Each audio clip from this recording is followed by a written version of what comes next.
I see now. Well, here you go.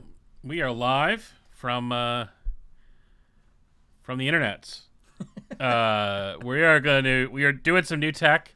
Mike's actually in my office. I am. Or as McNair has taught me to call it, the studio office. So we're here doing the thing, talking about the thing. So if you're watching live, say, "Hey, I'm watching live," in the comments below, so we know that you're here, and that way we can acknowledge your presence. And if you're with us, and we're gonna share this. Mike's gonna share it on his page right now. If you're a thing person, if you're an alumni, go to the original post is in my on my page, and so that's where you can definitely see it. Somebody's hearting it. Someone's here. John Hoolan is liking it. I can see that on the interwebs. So yeah, Mike and I said, "Hey, let's do a podcast," and I was like, "Well, let's just do a podcast on both of our podcasts." Yeah, we're just gonna be using this content all over the place. World domination, basically. Well, we're gonna multi-purpose this thing. We're gonna do it like I could do a podcast on his show. He could do one on my show, or we could just record one awesome show that's everywhere. Yeah. And so, why not do it on video? So, we may break the internet in the process. We almost did already. Yeah, I think we almost did. My poor Mac Mini, for those of you who know, died in the middle of an update. So I had to I lost all my software. So I had to start over. So, but we're here. We're family. It's like Olive Garden. Yeah. And I am actually in Nashville. I'm visiting, and Terry's been gracious enough to let me hang out with him. And I'm looking forward to this. I'm on the cusp of celebrating my 50th birthday, and so chose to spend it with some friends, and I'm really thankful for that. So, yeah. Very cool. Well, this is weird because it's normally it's "Hey, would you welcome Mike to the show?" But it's we're gonna do this. We're both gonna film intros and record that because that just seems easy. We'll just fight. Welcome to my show. No. Welcome to my show. Yeah, who's asking the questions? This is gonna be a complete train wreck. Anybody that's watching live, I'd love to know that you're here. I'd love to see you say hello. Facebook, I think, is letting us see the comments. Be a complete train wreck. And of course, I didn't do with the instructions that I told. Diana's here. Adam Wood's here. Yeah. Look at all the people. All the people. Yes, you are right, Diana Alt. John Hoolan needs to get himself to the thing. So let's do this thing. Yes. It's a Friday night. It is the eve of Mike Brennan turning 50. Yes. So on the 50th anniversary of Walt Disney World. It's a lot of 50. A lot of 50. I am not quite 50, but I have a birthday coming up in 17 days, but who's counting? Yeah. I guess when you're in this, we celebrate birthday months around here. Mm-hmm. So yeah. So I'd love to let's just get this started, man. Yeah. Mike, welcome to the show. Welcome to the show, Terry. Yeah. Hey, this is a crossover podcast episode of the Daily Creative Habit podcast and the Making Elephants Fly podcast. So we're going to talk about making creativity fly. Yes. And your audience and my audience both have a lot of creativity. They have a lot of information. They have a lot of inspiration, but they may be struggling a little bit with action. Yeah. And that's definitely something that I talk about a lot on my podcast and in the Daily Creative Habit group, is just making sure that you're actually showing up to do the work, because so many times we have all these great ideas, but if we don't take actual steps, practical steps, then we're not any closer to doing any of the things that we're really looking to accomplish. And then we just, suffer from the shiny object syndrome, right? Yeah. And, here's the deal.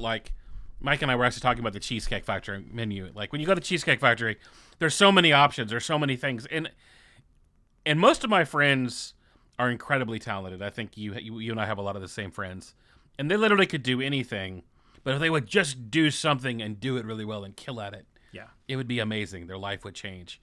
So maybe just for both of our audiences, let's real quick. So I'm going to do my intro and then you can do Sure. And it's Terry Weaver. If you're listening on Mike's audience, I'm an author, speaker, coach. I wrote a book called Making Elephants Fly. If you don't have it, you can get it at terryweaver.com. And I do an event called The Thing. Yes. And The Thing is an event for entrepreneurs, leaders, creatives who actually want to make their ideas real and who want to see them put into action. And I've seen a trend in my life lately over the people who have a plan B. Then there's a lot of us that have like a lot of things we can fall back on, but as soon as that goes away and they start taking or forced to take action, their life changes. Their everything changes about their business and their culture and everything. So yeah. So you're Mike Brennan. I am Mike Brennan, yes. And I say that I am a creator and communicator who tells stories on pages and stages.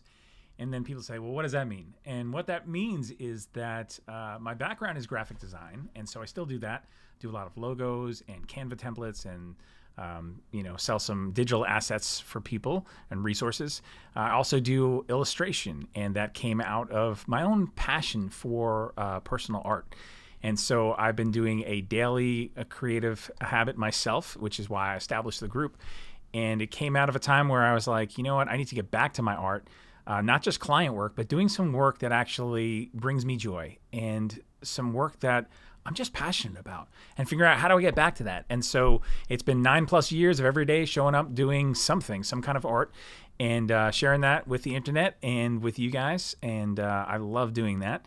And then I also, look to help other creatives, which is why I created the Daily Creative Habit group, because I want to gather together a community of people who are looking to show up and prioritize for their creativity and their craft.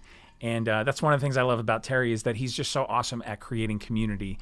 And, we'll get into this, I'm sure, but, the friendships that I found in the thing, and by going to this conference and by just showing up in these people's lives, I mean, it's been really more than friends. It's been more like family. And so really want to encourage you, if you are a creative person, even if you don't consider yourself a creative person, you need to make sure you're in some kind of community where people are walking alongside you, asking the hard questions, challenging you, and just doing this together, because you can't, there's no Lone Rangers. You will fail, You know what's interesting about creativity has always almost been considered like this solo sport, and people brag about, one of my least favorite sentences in the world is like, I'm a self-made anything. Because I don't think anyone's self-made at anything. I think we're all a factor, an accumulation of the relationships we have. Yes. The people that are in our lives, the people that are speaking to our lives. And it goes like all the way back. If you've been around me at all, you've heard me talk about my third grade teacher, Mrs. Shown. And Mrs. Shown was the first person that taught me that learning could be fun. I wrote my first book, The Adventures of Old Creek Bear, which was the mascot in my third grade school, Old Creek Elementary School in Fairfax, Virginia, Fairfax County strong.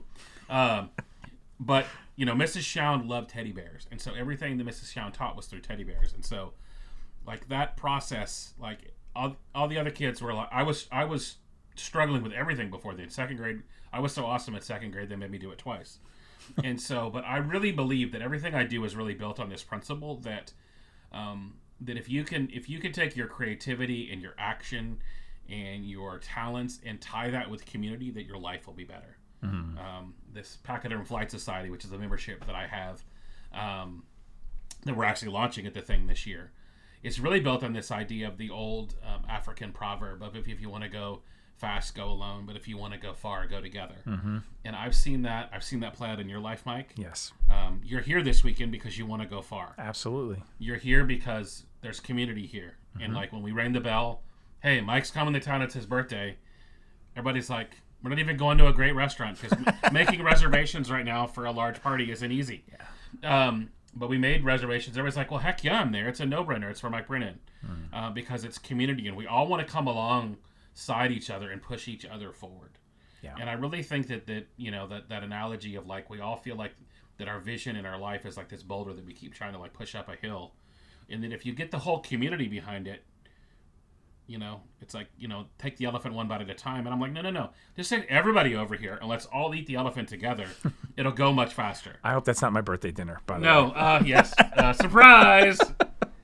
I've always joked about that at Walt Disney World. Like, if they ever did like a wild game dinner, like I know this isn't your thing. You're Mr. like I'm not gonna eat anything, and I'm like, I wonder what zebra tastes like, So like, Like chicken? Yeah, You think it tastes like Fruity Stripes, that gum. Oh, Fruity Stripes, yes. Had flavor for like 20 seconds, and then it was gone. I remember like going to Toys R Us and getting that, like, I don't know why Toys R Us and gum, like, maybe because of the giraffe. It could be. Maybe I feel like that was the official gum of Toys R Us. Yeah.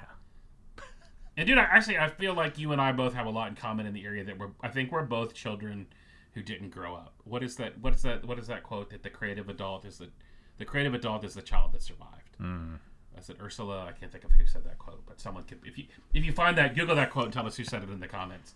Her name was like Ursula, some really weird name, and of course I can't remember it. But we as my friend Erwin McManus says, we're born Play-Doh, but we die Lego. We're born pliable, but we die. And creativity, like I love that you've taken creativity and you've tied it to habit. You've tied it to action. Yeah. You just don't want people to be creative.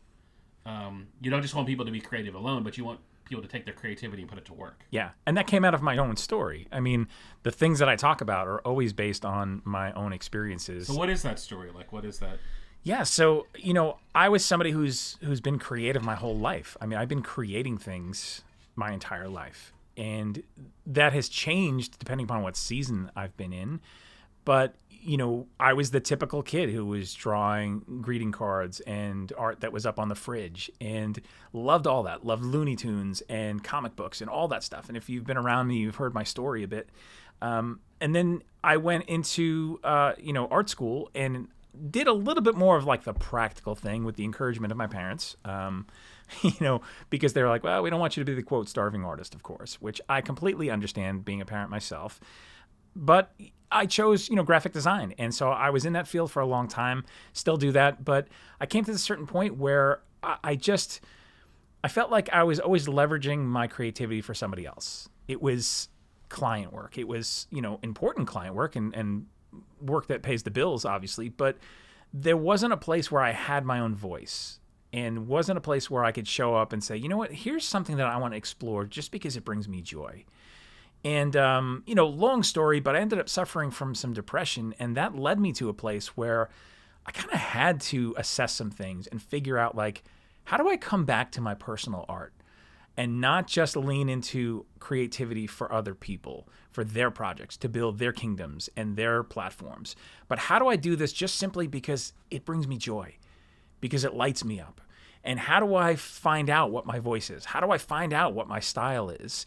How do I get exposure to things and opportunities to things that I can't even imagine right now? And it's by showing up again and again and again. And for me, it was, establishing a daily creative habit, Terry. And the importance of that was consistency. And it allowed me a place to play and experiment and figure some stuff out. And the more that I showed up to do that, the more confident I grew, the more I figured out what my voice and my style was. And, creativity is obviously a journey. It's never something that you arrive at something and go, this is it. You're always pushing boundaries and looking for new ways and new tools and things. But when you finally get to that place where you have this basis, this place where you're like, I know who I am in this, and I know how I show up, and I know that I'm good at this, and I know that this has impact for other people, and brings value to them, then that's really where you start to see some things come alive, Yeah, and I think, we talk about creativity like it's a unicorn. It's like floating around in the forest of like Candyland. It's like over there in Gumdrop Falls or whatever random place, and it's this imaginary place. Right. But, creativity is the only thing in the world that when you take it and put it to action changes the world. Yeah. The most, I love the story of the former director of the United Way. And she said that she made a decision that she was going to keep crayons on her desk because when she wanted to solve the biggest problems that they faced at the United Way, she wanted to pull out her crayons, and she started this practice of like, when the most important work, she wanted to use her creativity, so she wrote with crayons. And I've used that practice in Fortune 500 companies when you go in and lead brainstorming creative sessions and you start handing out, you take away their Mont Blanc pens and hand them crayons and say, let's do them.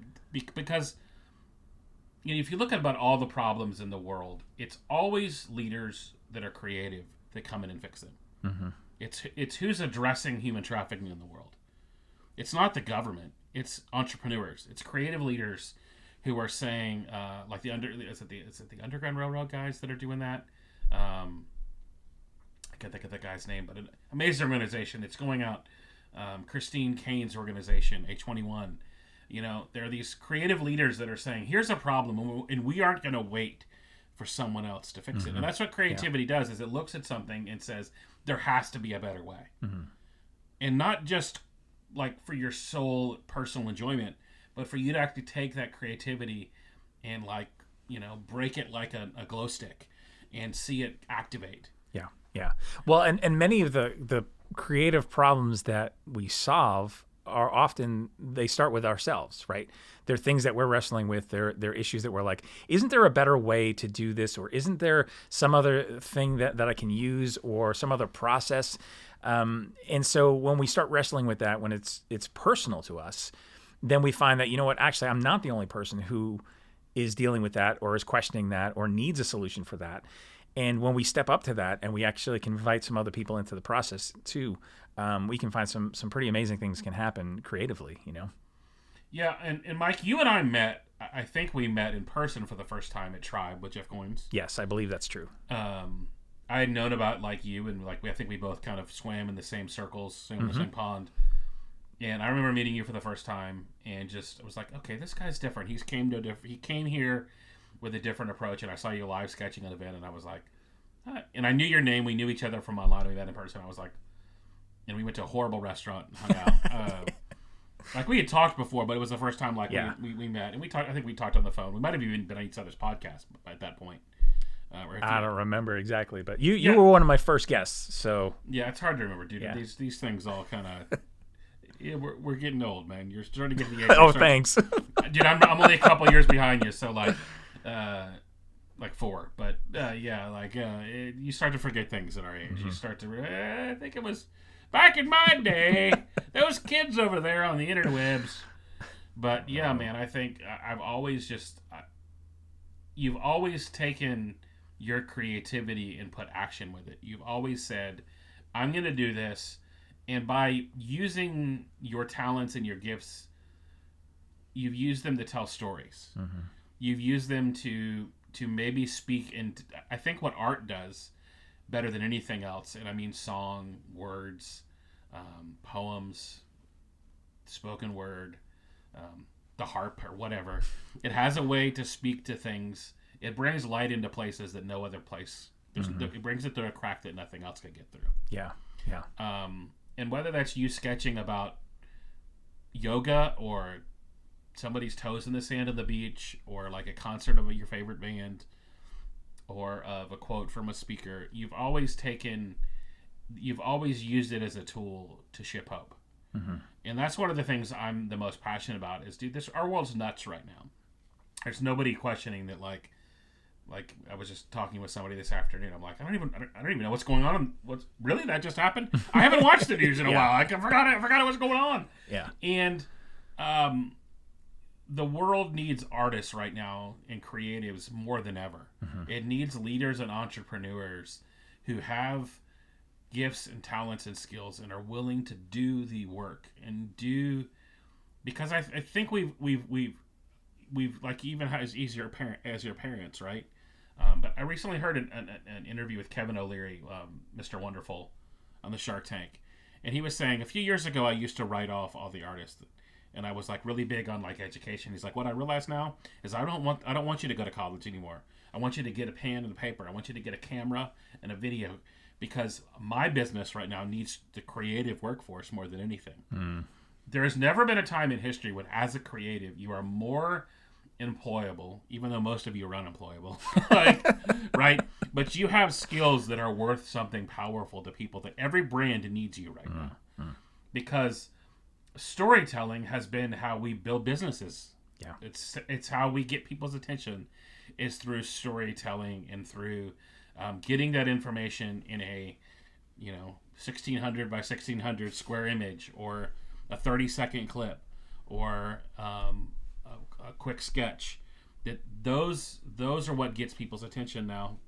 And brands from Disney to whatever Mr. Wonderful sells, to to startups to Fortune 500 companies, all need creatives that are doing work. I want to say, it's easy to let fear dictate how and when you show up, or if you show up. And you said before, Terry, that I've been somebody who's been able to do this, to tell stories and to be intentional with this stuff, but it wasn't always like that. Matter of fact, the first half of my life, when I was working in corporate and in different design jobs, my confidence level in my own abilities was low, to the point where, and the fear was there, where I was just like, tell me what to do. Like, I'll do a great job. I'll be a great worker bee. But just tell me what to do. Like, show me the parameters. And it wasn't until I went through, my own journey and wrestling with depression, coming out the other side, coming back to my art after having, for my personal art, a 10-year gap where I didn't do any personal art whatsoever. It wasn't until I started wrestling with that stuff and then really owned it by showing up. And sometimes you need to have that happen, because it sounds great to be able to say, well, yeah, I'll just show up and I'll be confident and I'll, bring hope and tell stories and do all those things. But if you're not coming from a place in your core where you've convinced yourself of what you have to bring to the table, of your abilities, of your knowing what your voice is and your style is, then it's very difficult to show up and lead from that place and create from that place, Yeah, and I think what's really, really interesting about creativity is when you're in your darkest hours, when you have those moments, like we all have those, I love Bob Goff says you can quit anything on Thursday, and we all have those times in life where we're just like, I'll be honest, up until recently, because I think they're literally doing away with the position, so like my Plan B career is over with. But I go into Walmart and like I always will look at, it's funny because you and I joke about vests all the time, but seeing, because Mike likes to wear a lot of vests, so he's fully vested. Yeah, it's really more his joke than mine, but okay. Yeah, but I always talk about the Walmart greeters, man. You go there and it's like, well, that dude comes in at like 9:30 and at 4:30 clocks out, and at 4:45 is not thinking about the stickers that he's giving the little kids at all. Right? Yeah. He's not checking receipts anymore. He's done. It's over with. And this creative work, this meaningful work, at times is work that you can't shut off. Right. And I remember having a conversation with one of my mentors, and he had like the ideal life that I wanted. And by the time I dug deep into his life and his story, I wanted no part of his life. Because creativity can be the greatest gift in the world, but if you don't put your creativity to work, if you don't put your ideas in a place, they get backlog, and it becomes almost, there's probably a clinical thing that it's called, it becomes almost clinical depression, because you're overwhelmed. You're like in a ball pit of ideas, which that ball pits doesn't seem to have aged very well in 2021. It seems like that's a bad idea. I think of ball pit and I'm like, hand sanitizer. Like that's all I want. Just the thought of it. But that's how we are with ideas, where we just they're everywhere. But if we put them to work, they actually do good. They help people. They serve people. And I really believe that those that do the creative work, and what's really, really interesting, because I spent years in the music business, and it was always astonishing to me to watch somebody come up after an event and talk to a musician and be like, dude, your song saved me in my darkest hour. Yeah. Your that same thing's happened in the book, and that same thing's happened with your art. Like, it's like, wow, dude, that's just something I did almost like as a reflex. And it actually enabled somebody else hope in a dark place. Yeah. Because I dared to do. Right. And I think that's what the difference between success and failure as an entrepreneur and as a leader and as a creative is the action piece. Yeah. We're recording this on the 50th anniversary of Magic Kingdom, and obviously that's a big part of my world. And you catch that that Aladdin joke was free. But what's interesting about Walt is everyone knows him as the dreamer, but I know him as the doer. I know him as the greatest creative force that our world has ever seen, and who had the tenacity and the boldness to like have an idea and to do an idea and to act on an idea, and to put and to assemble the greatest creative minds around an idea, because I really believe that creativity and this creative work we're not meant to do alone. Mm-hmm. Yeah. But everything Walt accomplished, he accomplished because he got together his boys. In those days, he called them the boys. His 9 old men, who later became, many of them, his Imagineers. That's how they made the movies. That's how they made the parks. It's because they got in the room and they had an idea, and they stared at each other and said, "Okay, let's figure this out." Yeah. And they didn't leave the room. And I'm sure all kinds of things were smoked and drank and consumed. And I know this because I've seen Dumbo. Obviously, my book, Making Elephants Fly. And I've seen the scene Pink Elephants on Parade. And you know that was something had to happen for that to happen. Yeah. But what really happened was as creatives got in the room and started serving each other and helping each other and got behind a mission and a vision and a passion and said, this is what we're getting behind. Mm-hmm. And I believe that's what the thing is. Yeah, absolutely. And too often I think as creative people, we can get lost in our own heads. Yes. We start with this great idea that we have, this thing we want to create, and then we start to question things and we start to like overanalyze, and then we start to listen to the inner critic, and we start to, we just get lost in this loop of, I don't even know what to do with this. I don't know if this is going to work. I don't know if people are going to receive this. I don't know if I'm going to be able to have the talent or the ability to create this thing.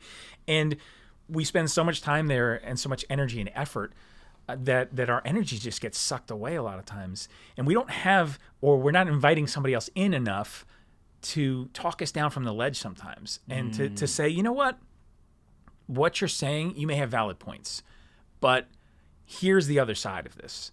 If you don't show up and create that thing, somebody's waiting for that. And somebody's waiting for the version that only you can create. And unless you get down off the ledge and start getting to work with this, that thing's never going to come to see the light of day. And that person's still going to be scratching their head going, man, I really wish that I could have this thing. And so it's not only just for ourselves, but also for the other people who are around us, the people who are waiting for the thing that we can create. And being in a room with people who can challenge your thinking, who can ask the questions, who can, just get in your face sometimes, honestly. And then also people who have skill sets that maybe you don't have. People who you can partner with, people who can, collaborate on certain projects because you have an idea and you're like, I know there's something here, but there's something missing. And then you get around a table with some people and you start talking about it, and somebody else is like, yes, and what about this also? And they can bring something else to the equation that maybe you had never thought about. Again, a skill set maybe that you don't have. But that would never happen unless you start to get around those tables and start talking about stuff and start hatching those ideas and start figuring some stuff out. This myth of going away in the cave, I talk about this all the time on my podcast. And when I talk, as creative people, we want to go in the cave. We want to create this amazing thing, this amazing masterpiece, our works, our life's work, that we're going to come out and we're going to hold it up, and the beam of light's going to come down from heaven, and the choir of angels is going to sing, and we're going to be like, here it is, people, here it is. And honestly, that doesn't really happen. It's most of the time us in the trenches, showing up day after day, tweaking things, making things better, breaking things, figuring out, what does this look like? How can this be different? What makes this work? What makes it not work? And it's the slow process of iteration and getting people around that to help you with that, so that they have some say in it. You can borrow their eyes. I mean, that's so important, Terry. Well, when I think about community and the power of community and the power of like all of those things, collaboration, is it's really the idea of the cave was one of those things that, when I started writing Making Elephants Fly, I had this like belief that like, oh, so I need to go get a cabin and a fire pit and a smoking jacket and a pipe. A pipe, yes. And like, some clothing from REI, and go in the woods and like don't come out until I get a book finished. Which there's part of that happens. it's funny because I always say that like writing is a lot like like doing a WWE match with a bear. That it's that process of like wrestling the thing to the ground and owning it and getting it out of you, because I think these things that are deep within us. But for me, most of the time, it was me on walks, taking the dogs out and watching the dogs do what they do when they're outside, and grabbing my phone and typing and voice texting, and sitting in airports and using the margins of hotel lobbies, and flight delays, and like, sure, I wrote in a lot of really cool places, but for the most part, it was just me finding some way to silence the noise and do the work. Mm-hmm. Yeah. And very seldom does it happen with the Singing Angels. Normally, you're sitting at a coffee shop and you're sort of listening to the conversation around you, and then you're working, and then you find out that the conversation's a lot more entertaining than you anticipated. You know this process, yes, right? Yes. Like, it's like, wow, that's a reality show. This can wait. There might be something here.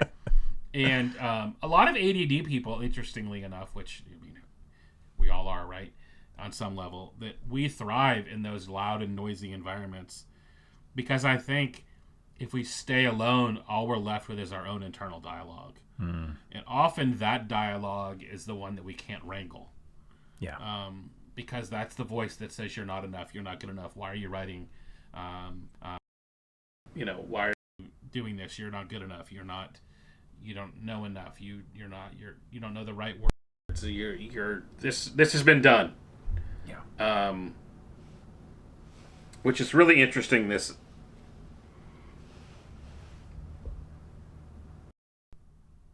was weird. Tech issues. Yeah. Can you guys that are watching live still hear us? Maybe not. There we go. That totally threw me, but welcome to the internet. Now we got to edit this show. Doggone it. Yeah. But you know what? That just goes to prove the point of just show up, and stuff's going to happen, and it's going to be imperfect, and that's okay, because it's better to show up and do something than to sit back and do nothing. So even when you're not sure about something, even when you have new tech, even when you might have this sneaking suspicion that it's going to be less than perfect, which, by the way, it will be less than perfect, show up and do it anyway. And Terry, one of the things I love about the thing is getting in a room full of people who are excited about the things that they want to see realized, and talking about that, wrestling with it together, and again, borrowing other people's eyes and ears and learning specific skills. It's incredible that there's so many things you have to do. I mean, do you feel the weight of that sometimes? I know I do, right? It's email, marketing stuff, and it's, design stuff, and it's creating the actual content, and there's so many things, so many hats that you have to wear, and it's impossible to be all those things perfectly and to know all the information that you need to know and at the right times. Because depending upon where you are in your creative journey and in your entrepreneurial journey, you need access to certain people, people who maybe are not, 10 paces ahead of you, but maybe somebody who's like 2 or 3, because what they have as far as the information, the keys they hold, there's a more ready application for it. And when you sit down and you have a conversation about that, or you hear them speaking from the stage and you're like, that's what I've been missing. Those steps right there. That's what I need to go home and put into practice. And then you can grab their arm after they get off the stage, go sit in the hotel lobby and go, hey, dude, break that down for me. And rather than like getting a bill for a coach that would cost you $10,000, and that's what some of these guys charge for their knowledge. But you're able to get a ticket to the thing, sit in the room, learn something. And I use Liz Wilcox as an example. Yes. Liz literally did just that. She came to the thing 2019, I forget what year it is, that we had at the Embassy Suites. She had dinner. We had fajitas one night, which we always manage to do that every night. And Mike always gives me a hard time about the food I feed him because it gets a little fancy and he just wants a hamburger, right? And his chicken nuggies. All right, sell me out, thanks. Yeah, no, dude, it's cool. Marjorie, who's on our team, she's the same way. So she likes it when we fight. We fight for the simple things. Hey, there's no need to underappreciate a good nuggie. And hey, you and like, I feel like Baby Yoda, Grogu likes his nuggies. Okay, moving along. Yes. Speaking of ADD, we didn't chase a rabbit trail, we chased a nuggie trail. Yeah, okay. But man, in those moments that you can go and sit down and learn from a speaker, ask them a question. Liz literally asked a question of a speaker, discovered how to do something, went home, sent me an email 2 weeks later. Now let's go back a little bit in Liz's story. She was in the back of the room that year. She was attending. She came, learned that. She sent me an email and said, hey, I just did what I learned at the table that I learned from the guys at lunch.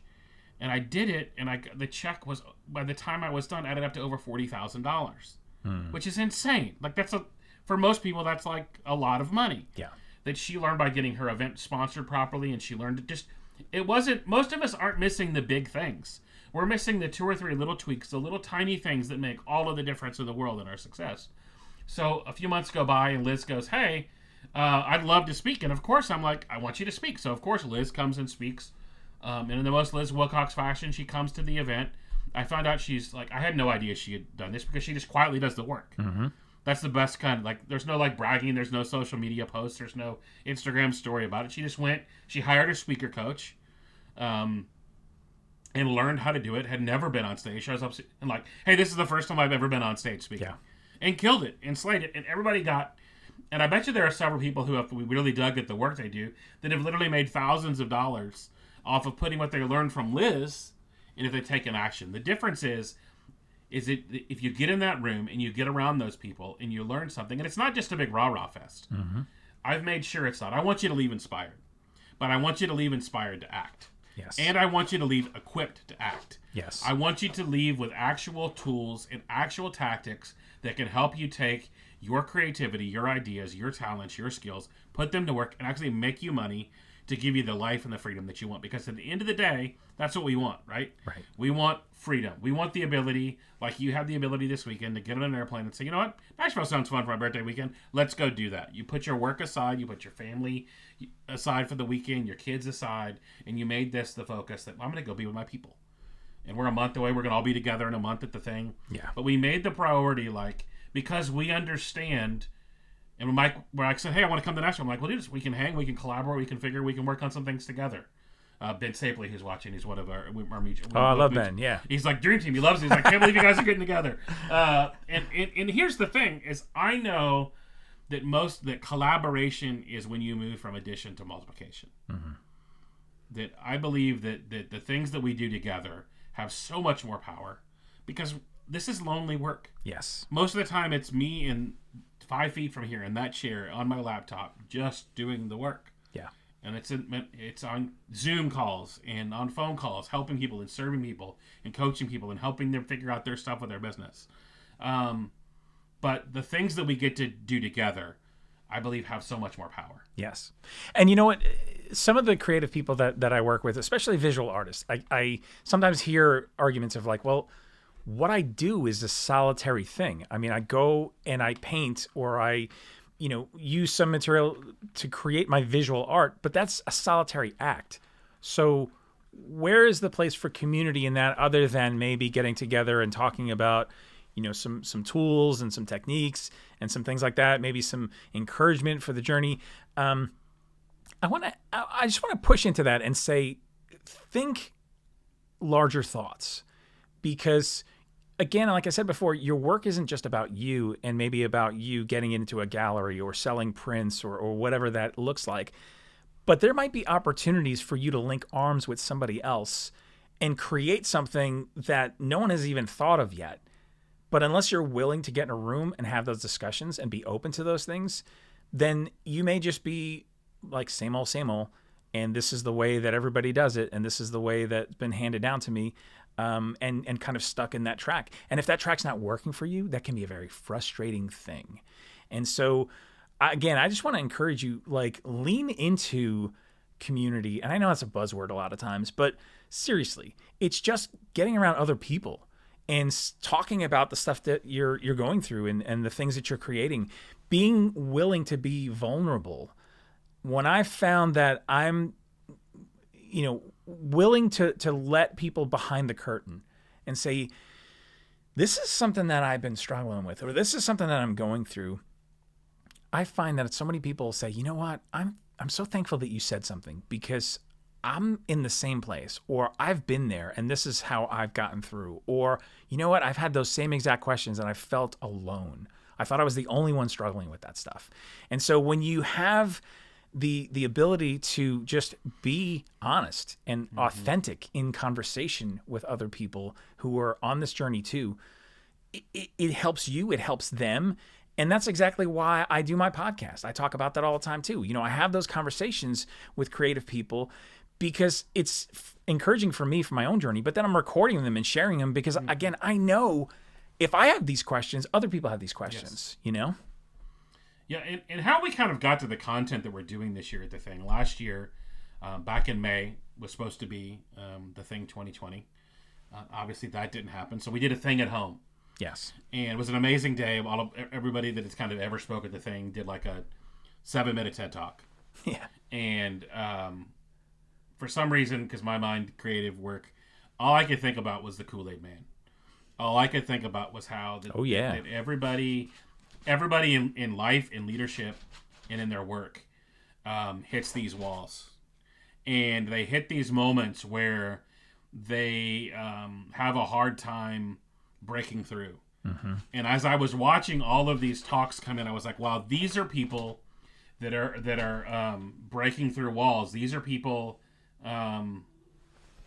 you have the Kool-Aid Man right here. I have the Kool-Aid Man. He actually sits on the shelf behind me. Little cameo. Yeah, I bought him as he's what are those things called? Funko Pops, the giant Funko Pop. I bought him for those of you that are listening on the podcast that didn't get the benefit of the video, but I bought him because I want him to remind me that when I come to a wall, I want to think that way. Mm-hmm. And so, literally, what we did this year is we did a survey of like everyone, as many people as I could get to answer, mostly past being attendees, and then I mixed in a bunch of high performing leaders. People that I've had on the podcast before, and I asked them like, "What are the walls that you're hitting?" Mm-hmm. And we identified 7 or 8 things that are those walls, and that's what we're going to talk about at the thing. And one of those things is I call it mission. It's really clarity. Is most of us in our businesses don't have a destination in mind, and if we can get really clear about that, of a clear where we're going and who we serve and how we serve them, and you and I were even talking about this today. And how they ring the cash register. Because if you go like to the grocery store, you know where the cash. With most business leaders, especially creatives, I don't know how to give you money. I want to support your business. I want to buy your work, but you don't tell me how to do it. You keep posting it and sharing it and showing it to me. And I don't know how to give you money, and I want to support you because I love what you do. Right. And as soon as you tell people, hey, I've got this deal, and that's where the thing come from, because everybody has a thing. Yes. I've got this thing. Will you support me in purchasing it that allows the vision to go on? And people are like, absolutely. And so that's one of the things we're going to talk about. Messaging is another one of those things. Mm-hmm. How to really articulate that mission and combine it with your message. And then we have just some amazing people like Rachel Miller coming to speak about building your audience and building your group. Warren Carlisle, who works with is one of Facebook's focus leaders of how to build an audience. He has a huge, massive platform. Through his group about octopuses, which is insane that that's even a thing, right? But he's made an entire brand and a nonprofit, and they have all of these things that they built around this idea. And I want those people to teach you how to take those things. Julie McCoy, who's coming from Austin, Texas, teaching about how to create content on an ongoing basis and how to write, and how her writing literally rescued her from a cult. How the business that she started, like being literally locked in the basement, was what saved her life. And that's an inspiring story, but it's an inspiring story tied to action. And Paul Klein, our buddy, is going to come tell his story about what he's doing in his life and his business and how to like master just the confidence to do that and some strategy behind that. Roberta Candelaria, who knows how to find money in businesses, because I think a lot of people just don't have. They literally don't know how to like find the money that's in, and obviously marketing, like that's another one. How to market, how to clearly communicate. Angel is coming, one of my new friends who teaches PR, how to get on more podcasts, how to get on media, how to leverage these things you create and get attention. Because here's the deal: broadcast media, virtual media, they're all sitting around and they need story. Every day they've got to tell a story. And if your story is good, they want to just make it louder. Mm. And man, that's a small portion of the things we're going to learn. We jam pack it into 3 days. We have a VVIP day, which is almost sold out, where we take people and we look at their business and we put them in the hot seat and we try to help them and serve them and build something for them so they can go home, whether they want to launch a book or launch a new project or have a new brand they want to build, a new business they want to build, or have a current business that they want to grow and scale. And that's a day with myself, Roberto, and McNair, who used to be Disney Imagineer. We take those same things that we would go in and do in these massive companies, these Fortune 500 companies, and we do them with your business. Yeah. And then we have a day that we spend in the parks. Last year we went to Hollywood Studios. We got to see Mike and I wept like little children. Oh, I at did. The sight of the Millennium Falcon, the greatest hunk of junk in the galaxy. And we're going to go to another Disney park this year together, and then we'll spend 3 days together at the Hyatt Place in Central Florida, right outside of Walt Disney World, and spend 3 days just learning and growing and hanging together. We have, the hotel, there's breakfast there, and then we have lunch together most days or dinner together. And then, if you buy the VIP ticket, there's some extra things that we do. And but there's all these places in the margins of the event, and we're actually kind of trying to take a few things out of the schedule as we speak to create more margin, because our people keep saying, dude, the content's amazing. The content's great. I know you're gonna give me way too much content. I'm not worried about that, but I want to create enough spaces to build and connect. And our people are coming early and staying late because they want to hang and collaborate. Yeah, they know that they need somebody else to. They know they can't do this alone. Yeah, and that's the thing, right? Is that people are willing to show up and talk about this stuff and collaborate and break some things together and spend the time, invest in each other. And so, you have to invest in yourself first. You have to get in the room, right? And believe me, I understand, sometimes it's difficult to do that, right? You have to either hop on a plane many times and get a hotel room and all the rest of that stuff. Terry's been great about, trying to secure some good rates, even with that stuff, to lower the bar of entry here as much as possible, to go like, look, $109 a night's what the hotel is. Yeah, I mean, and it's a nice place. It's a quality hotel. It is. And so, at some point you have to say, I'm just going to make sure I make the investment in myself. And when you don't know the context, maybe you don't know a lot of people, maybe you don't know any of the people that Terry was mentioning as far as the speakers and guests. Maybe you know me, Terry. Obviously, we're going to be there. I'm going to be speaking as well. And just, again, getting in the room and having that sense of community, having that sense of, okay, even if I walk away with one thing from this time together, that could be the very thing that helps me level up. Mm-hmm. That could be the thing that makes sure that this next year is not the same year as what I just went through.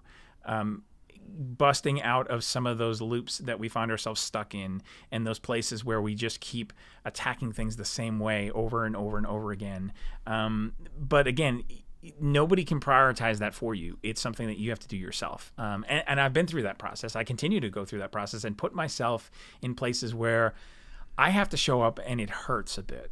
And I know that unless I do that, I'm really not going to grow. I'm really not going to be able to step into the things that I still want to see happen, the things that I'm still trying to figure out myself for my creativity and for my business. Nobody has everything 100% all together. Everybody's on the journey and is continuing to learn from somebody and continuing to adapt.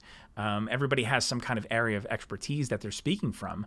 But again, when we get in a room, we start talking about those things, you can learn from anybody. And so the accessibility factor is huge. And that's one of the things I love about what Terry has set up. Yeah, and there's a quote, I've heard other people say it. It's credited to Tony Robbins. I just Googled it because I wanted to get it right. But the change happens when the pain of staying the same is greater than the pain of change. Mm. And like you mentioned pain, like, yeah. You know what's painful? It's not doing anything. Yeah. You know what's painful is not acting. You know what's painful is like being a spectator in your own life. That's painful. Yeah. Change is hard, but it's much better than being stagnant. Yes. That, and here's what I've learned, and because I've learned this as we've gone, what I've done is I've stopped trying to get famous people in the room to speak.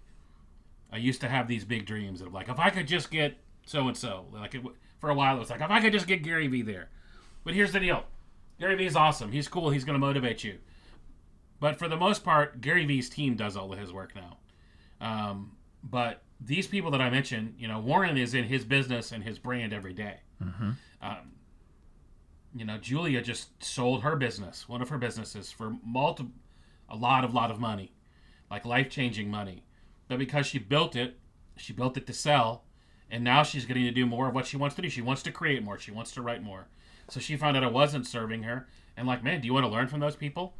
Like, do you want to learn from people who are actually doing it? And that's kind of my bar. And a lot of the people that are on our stage have come from our community. Mm-hmm. They've risen from within. Mm-hmm. And so now obviously we've created this year because it's 2021 and it feels like the world's mad. It feels like Alice in Wonderland flip turned upside down. We're on the mat. We're living here in Wonderland. I would say we live in between Wonderland and Neverland. But we've created a virtual option. You can do the live stream. But I will say, you know, just like Hamilton that says that you want to be in the room where it happens, you want to be in this room. If you have to like sit idly by and can't join us personally, I get it. Hop on, get the virtual ticket. It'll let you watch. It'll let you hopefully build some of the relationships. You can join the Facebook group. You can interact that way. But being in the room, man, is life-changing. Mm-hmm. Yeah. And the people that take the information and take what they learn and do the work are different because of it. I've been different.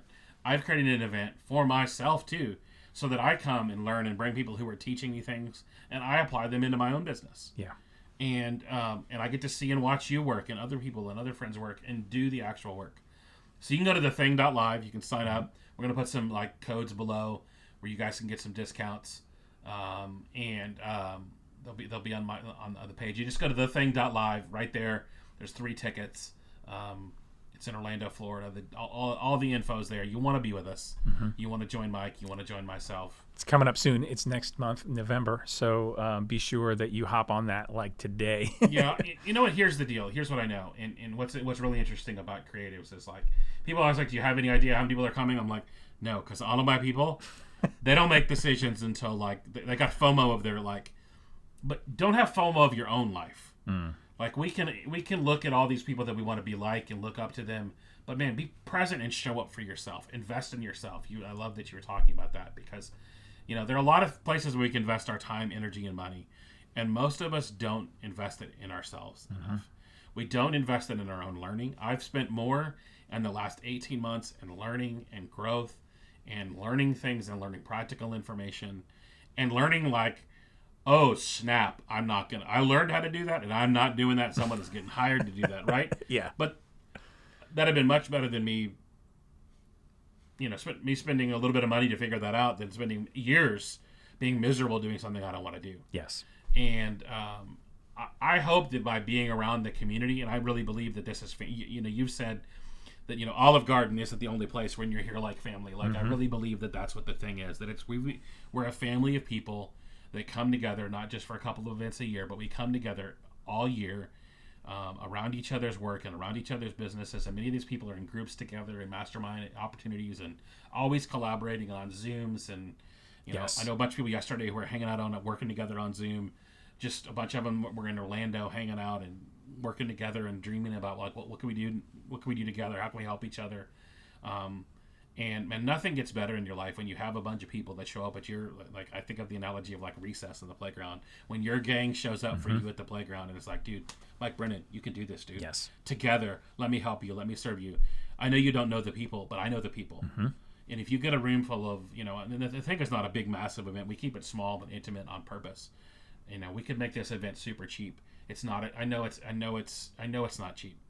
But I want people who are committed and willing to invest in themselves and willing to show up for themselves.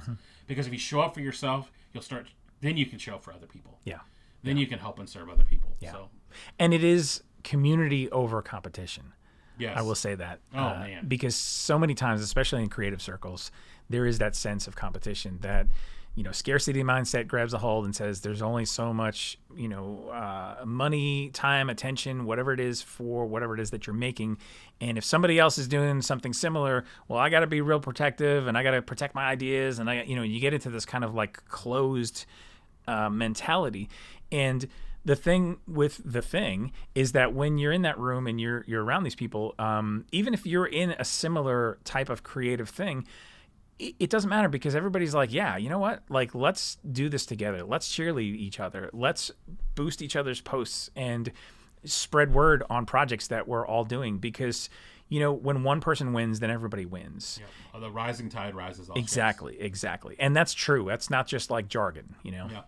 It's always funny. I think it's George Lucas says that they're cliches for a reason because they work. And we want to write all this stuff off, but man, if you want to fail, have a scarcity mindset. That's your chance of failing is 100% when you live in a place of scarcity. I grew up, Mike and I both have a background of leadership in the church. And if you want to lose and not win, believe that your life is small and that everything cannot happen, everything is small. But if you want to and especially my friends that are people of faith, if you really believe in a big God, you start living a big life. Mm-hmm. Yeah. And you start showing up for yourself. You start showing up for what you've been put on this planet to do. And I believe that. I believe everybody that's watching this online, I believe everyone that's listening on my podcast or Mike's podcast, that they are on this planet with a purpose. That they have been given gifts and talents and skills, and they are not just for them, but they are for other people. Absolutely. And I always ask myself, if I don't do this, not only how does this affect me, but how does this affect the person that needs what I know? Yes. And because I always use the analogy of cancer. If I had the cure to cancer and didn't share it with other people, I'd be a maniacal madman that was a jerk. And I bet you somebody probably does have the cure. They've been working on this for decades. I ought to know that by now, right?